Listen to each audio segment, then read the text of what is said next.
नारी वंदन अधिनियम या कहे महिला कानून में जो संशोधन की बात है, अब संसद का विशेष सत्र बुलाया गया 16, 17, 18 अप्रैल को दिल्ली में। और खास बात यह है कि महिलाओं की इस सत्र पर नजर है, क्योंकि सीटें अगर बढ़ेंगी तो महिलाओं को चुनाव लड़ने का मौका मिलेगा। एक बात।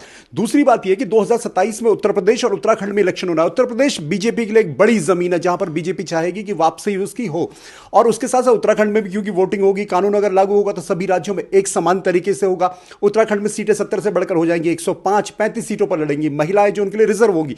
हमारे साथ बीजेपी की प्रदेश महामंत्री दीप्ति रावत भारद्वाज है, उनसे जानते हैं कि वो कैसे इसे देखती हैं। मैम, विशेष सत्र और आप लोग कैसे इसे देख रहे हैं? मुझे लगता है कि हमारे लिए बड़ी अच्छी और एक खुशखबरी होगी सभी महिलाओं के, देश भर की महिलाओं के लिए, क्योंकि महिलाएं पार्टी में, मैं कहूँगी कि वोटर भी हैं, आधी आबादी का हिस्सा हैं, आधी वोटर हैं, लेकिन उसके साथ साथ उनको जितना प्रतिनिधित्व मिलना चाहिए उतना नहीं हो पाता है, क्योंकि किसी भी पार्टी में नहीं हो पाता है। लेकिन उसके बावजूद मैं अगर भारतीय जनता पार्टी की बात करूँ तो फिर भी हमने पार्टी के अंदर 33% का आरक्षण है, लेकिन चुनाव लड़ने की जहाँ बात आती है तो विनेबिलिटी आ जाती है, और वहाँ पर बहुत सारी चीज़ों में अगर हम देखते हैं तो कहीं ना कहीं महिला कैंडिडेट उसमें पीछे हो जाते हैं। और जब इस तरीके का जब ये प्रावधान होगा और जब नारी शक्ति वंदन अधिनियम लागू होगा तो मुझे लगता है कि मोदी जी का नाम इतिहास के पन्नों में ये लिखा जाएगा, और ज़िंदगी भर महिलाएं इसको याद रखेंगी कि उन्होंने किस प्रकार से एक पॉलिटिकल बदलाव में महिलाओं की हिस्सेदारी सुनिश्चित करी,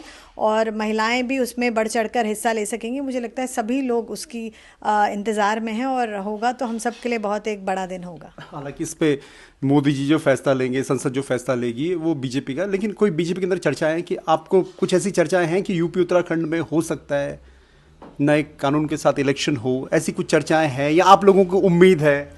देखिए, पार्टी में इस प्रकार की चर्चा तो नहीं है, लेकिन सब लोग उम्मीद अच्छी करते हैं। लेकिन जहाँ तक बात, क्योंकि महिला ये तो महिला के लिए कानून है, रिजर्वेशन बिल है, तो आप देखिए कि अगर रिजर्वेशन बिल है तो महिलाएं किसी भी पार्टी के हों उनके पास ये चर्चा का विषय है। लेकिन अब पुरुषों में किस प्रकार की चर्चा है इस बिल के बारे में, ये मुझे नहीं पता है, लेकिन महिलाएं इसके लिए, इससे बहुत खुश हैं, चाहे वो बीजेपी की हो चाहे वो किसी भी पार्टी की हो। मैं आपसे तो वो ये उम्मीद कर रही हूँ कि 27 में अगर लागू हो जाता है तो उन्हें 27 में। अच्छा, और जितना जल्दी हो उतना अच्छा, बेहतर।